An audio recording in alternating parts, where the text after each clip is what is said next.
அப்போது ஒரு மருத்துவ முறை அப்படிங்கிறது முதல்ல மருத்துவமே வந்து தன்னைத்தானே மிகைப்படுத்திக்கக்கூடாது. அது மருத்துவம் மிகைப்படுத்திக்கல, மருத்துவத்தை செய்கிற வைத்தியர்கள் தான் மிகைப்படுத்துகிறாங்க. அந்த வைத்திய முறை என்னமோ உடலுக்கு சப்போர்ட் அப்படிங்கிற இடத்துல தான் நிற்கிது. ஆனால் அதை வந்து மிகைப்படுத்துகிறவங்க யார்? இந்த தவறான வைத்தியர்கள் தான். அது எப்படின்னா தன்னை மிகைப்படுத்திக்கிட்டு அதை வைத்தியத்தை மிகைப்படுத்திக்கலாம். நாங்கள் எப்போவுமே இந்த இடத்துக்கு வரவே மாட்டோம். எங்களுக்கு அப்படி கற்றுத்தரவும் இல்லை. ஏன் கற்றுத்தரதை விட எங்களோட சொந்த அனுபவம் என்ன தான் கற்றுக் கொடுத்தாலும் நம்ம பயன்பாட்டில் இருந்தால், பயன்பாட்டு நிரூபணம் ஒன்று இருக்குது இல்லையா, அந்த பயன்பாட்டு நிரூபணத்தில் நாங்கள் என்ன அப்படின்னு பண்ணோம் அப்படின்னு பார்த்தோம்னா, எங்களுடைய நிரூபணம் எப்படியா இருக்குது அப்படின்னு பார்த்தோம்னா, நாங்கள் எப்படி வாழறோமோ அதை தான் நாங்கள் சொல்லிக்கிறோம். நாங்கள் ஒரு மாதிரி வாழறதும் இவங்க வர்ற பேஷண்ட்ஸுக்கு வேறு மாதிரியும் எந்த காலத்தில் கைட் பண்ண மாட்டோம். நாங்கள் எப்படி வாழறோம், எங்கள் வாழ்வியல் முறை என்ன, நாங்கள் எதெல்லாம் பின்பற்றோம், அதுக்கு அது வந்து ஒரு குளியல் முறையாக இருந்தாலும் உணவு சார்ந்த முறையாக இருந்தாலும் அதையே தான் அவங்களுக்கும் சொல்லித்தரோம்.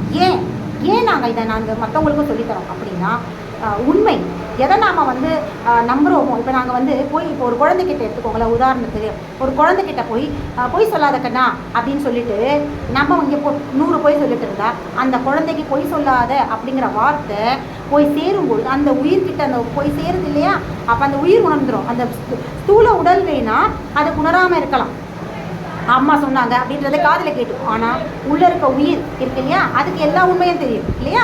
அந்த உண்மையை நம்ம இங்கே பொய் சொல்லாதப்பான்னு சொல்லும் பொழுது நீ பொய் சொல்கிற அப்படின்னு நம்மளை பார்த்து திருப்பி கேட்கும். ஆனால் அதை கூட இன்றைக்கி நம்ம உணராத அளவுக்கு நம்மளுடைய மனம் எப்பவும் புறத்திலேயே தான் இருக்குது. அந்த உயிர் நம்ம கிட்டே கேட்குது, நீ முதல்ல சொல்லாமல் இருக்கியா. சில பேர் அதை புரிஞ்சுப்பாங்க, சொல்லும் பொழுதே அவங்க வார்த்தை ஒரு மாதிரி தடுமாற்றம் இருக்கும். எப்போ இருக்கும், நம்ம ஆழ் மனசில் நம்ம செய்கிற தவறை வந்து நம்மளே உணரும் பொழுது அந்த தடுமாற்றம் நிச்சயமாக இருக்கும்.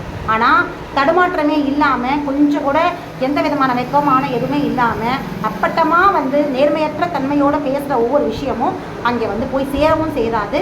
அதனால் எதிரில் இருக்கிறவங்களுக்கு எந்த விதமான தாக்கத்தையும் ஏற்படுத்தாது. அப்போது நான் இங்கே பொய் சொல்லாமல் இருக்கும்பொழுது தான் ஒரு குழந்தைகிட்ட போய் பொய் சொல்லாத கண்ணா அப்படின்னு சொல்லும்பொழுது அந்த குழந்தை பொய் சொல்லாமல் இதே விஷயத்தை தான் வாழ்வியல் முறையில் நாங்கள் பின்பற்றுவோம். நாங்கள் வாழ்வியல் முறையில் நாங்கள் பசிச்சு சாப்பிட்றதுனால தான் எதிரில் இருக்கவங்கக்கிட்ட பசிச்சு சாப்பிடுங்க அப்படின்னு சொல்லுவோம். இப்போ நம்ம சொல்கிற விஷயம், இப்போ நாங்கள் பசிச்சு சாப்பிடுங்க அப்படின்னு சொல்லும் பொழுதே அதில் இருக்கிற அந்த வீரியம், அதாவது நாங்கள் சொல்கிற வார்த்தையில் இருக்கிற பலம், அந்த நேர்மை அவங்கக்கிட்ட போய் தாக்கத்தை ஏற்படுத்தும். அவங்க ஒன்றும் அதை நம்ம செக் பண்ண போகிறதில்ல. ஆனால் உள்ளே இருக்க உயிர் எங்களை பார்த்து கேள்வி கேட்கும் இல்லையா, எங்களால் உணர முடியும் இல்லையா நாங்கள் செய்கிற தப்பா ரைட்டா சரியா தவறா அப்படிங்கிறது. ஸோ அந்த நேர்மைத்தன்மை தான் எங்களுடைய மருத்துவத்தோட ஆணி வேறு. இதனால தான் இன்னமும் அக்குபஞ்சர் மருத்துவம் அழியாமல் இருக்குது. அக்குபஞ்சர் மருத்துவம் மட்டும் ஏன் மரபொழி மருத்துவங்கள்லேயே தனித்துவமாகவும் அதோடைய தன்மை இழக்காமல் இன்னும் இருக்குது அப்படின்னா, அங்கே கற்றுத்தரவங்களுடைய எங்களை வழிநடத்துறவங்களுடைய நேர்மை அங்கே பிரதிபலிக்குது. அதை நாங்கள் எங்களுடைய சொந்த அனுபவமாக பின்பற்றதுனால நாங்கள் சொல்கிற ஒவ்வொரு ஹீலர்ஸ் ஒரு பேஷண்ட் கிட்ட சொல்லும்போதும் அது அவங்களை கடுமையாக தாக்குது.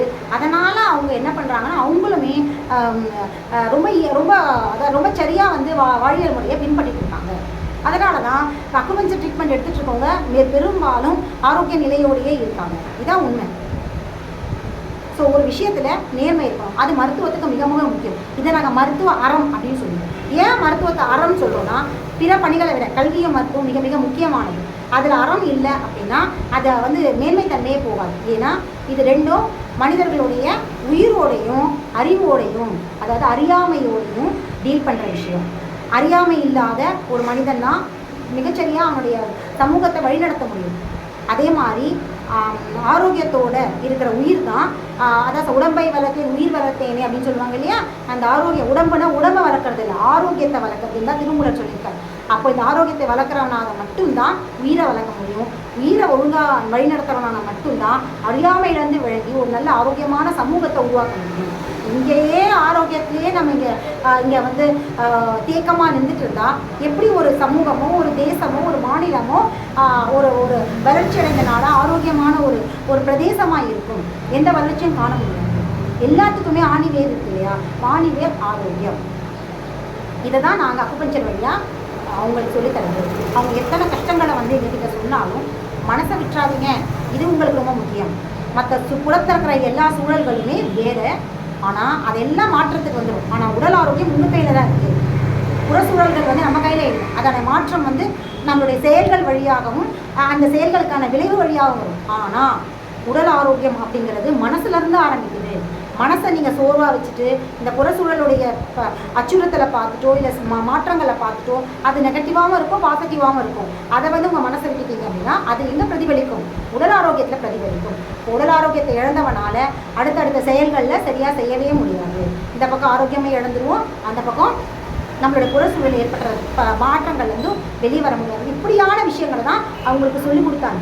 நாங்கள் வெறும் மருத்துவ முறை மட்டும் செய்யலை, இங்கே மனதளவில், அதாவது அலோபதி டாக்டர்ஸ்க்கு வேணால் உளவியல் தனியாகவும் உடலியல் தனியாகவும் இருக்கும். அதுக்கு ஒரு டாக்டர் சைக்கியாட்ரிஸ்ட்டு, இதுக்கு ஒரு ஃபிசிஷியன் வச்சுருப்பாங்க. ஆனால் எங்களுக்கு எல்லாமே ஒழுங்காங்க. ஏன்னா நாங்கள் உடலிய மனத்தையும் பிரித்து பார்க்கறதில்லை. உடலுடைய ஆரோக்கியம் மனதிலிருந்து தான் ஆரம்பிக்குது. அப்படிங்கிறதுலேருந்து நாங்கள் எங்களுடைய சிகிச்சையை தொடங்குவோம். ஸோ நாங்கள் கொடுக்குற முதல் சிகிச்சை மனதுக்கு தான்.